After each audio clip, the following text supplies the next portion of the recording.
नमस्कार दोस्तों, स्वागत है आपका हिंदी नॉलेज शो में। तो दोस्तों, आपने अक्सर सुना होगा कि चीनी मीडिया या चीन के लोग हमेशा कहते हैं कि जी हमारे पास तो आर्ट ऑफ वार की किताब है जो उनके महान जनरल शित्जू ने लिखी है और हम उसी के अनुसार अपनी रणनीति बनाते हैं और इसीलिए चीन की सेना इतनी घातक है, चीन से कोई टक्कर नहीं ले सकता और चीन पूरी दुनिया पर राज करेगा। और वाकई में ही अगर आप शित्जू की लिखी हुई आर्ट ऑफ वार पढ़ेंगे ना तो आपको भी लगने लगेगा कि वाकई में ये तो बहुत ताकतवर टैक्टिक्स इसमें लिखी हुई है, बहुत ही जबरदस्त रणनीति है।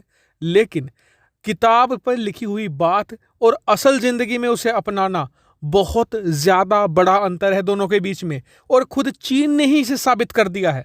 आप सभी लोगों को पता ही होगा कि गलवान घाटी हिंसा के बाद से ही चीन भारत के खिलाफ कितना एग्रेसिव है। चीन के इस आक्रामक रवैये की कमान संभाल रहा है चीन का वेस्टर्न थिएटर कमांड। स्क्रीन पर आप देखिए, जो भारत की सीमा से लगा हुआ ये पूरा एरिया आपको दिख रहा है, ये है चीन का वेस्टर्न थिएटर कमांड। चीन के जितने भी थिएटर कमांड हैं उनमें ये सबसे बड़ा, सबसे प्रभावशाली और सबसे ताकतवर कमांड है। और इसका जो कमांडर होता है, ये मानकर चलिए कि वो चीन का सबसे ताकतवर मिलिट्री जनरल है। और आपको बता दूं कि ये इतना ताकतवर पद है कि इसीलिए चीन के राष्ट्रपति शी जिनपिंग इस पर हमेशा अपने सबसे विश्वस्त आदमी को ही बैठाते हैं। अब हुआ क्या कि शी जिनपिंग जो चीन के राष्ट्रपति हैं, उन्होंने पिछले साल 2020 में दिसंबर के महीने में इस वेस्टर्न थिएटर कमांड का एक नया कमांडर नियुक्त किया। इस कमांडर का नाम था जनरल जोंग जुडोंग। और आपको बता दूं कि इसकी उम्र मात्र 58 साल थी और ये शी जिनपिंग का बेहद ही विश्वस्त व्यक्ति था।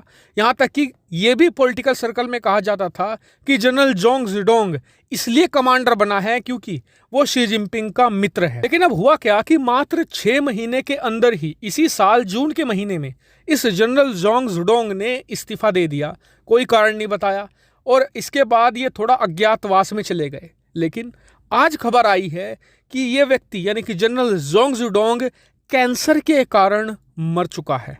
इतना ही नहीं, पिछले 1 साल के अंदर चीन ने इस थिएटर कमांड के 3 कमांडर बदल दिए हैं। अब जून में चौथा बिठाया है और इन 3 में से 2 मारे जा चुके हैं और सारे के सारे बीमार हैं।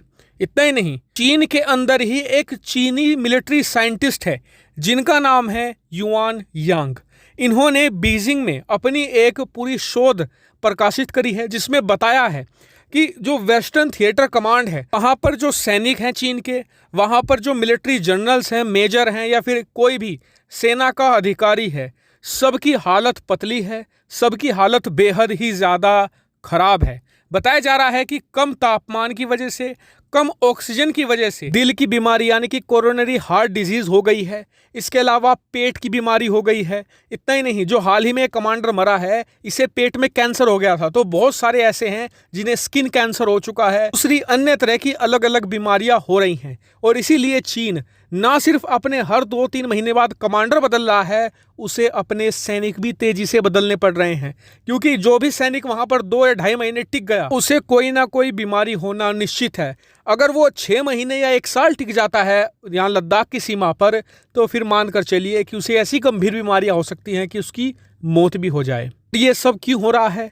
चीन की अपनी ही रणनीति ना अपनाने के कारण।